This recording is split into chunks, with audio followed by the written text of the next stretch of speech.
Известный защитник прав трудовых мигрантов Иззат Амон получил еще 6 лет лишения свободы в рамках сфабрикованного уголовного дела о мошенничестве. Приговор был оглашен 6 июня в суде района Исмаили Самани города Душанбе. Ранее он был приговорен столичным судом к 9 годам лишения свободы по тем же обвинениям. Об этом пишет Азия Плюс.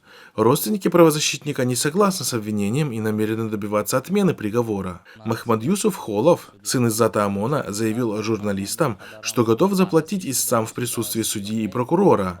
Но они прочитали приговор и ушли без вопросов, сказал Холов. Судья не стал спрашивать нашего мнения и огласил приговор, добавил он.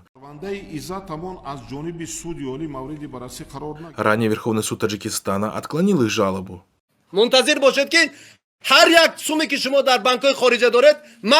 Напомним, Иззат Амон, экс-руководитель Центра таджиков в Москве, часто выступал с критикой режима Рахмона, обвиняя его в антиисламской политике, коррупции и безразличии в отношении своих граждан.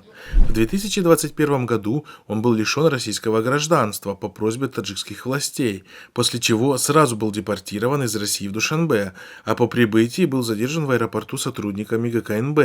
Позже против него было возбуждено новое уголовное дело. Власти заявили, что как минимум двое истцов потребовали возмещения $17 тысяч. Хотя родственники Иззата Амона заявили, что сделка состоялась много лет назад и что истцам заплатили, они были готовы вернуть деньги в обмен на его освобождение.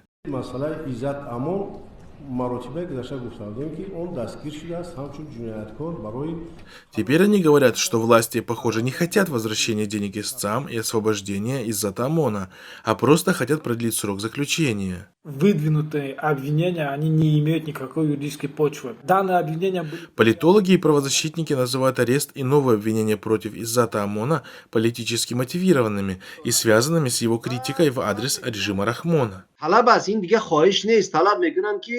زنها رومانی سری خودشون بگیرن یا حجاب خودشون بگیرن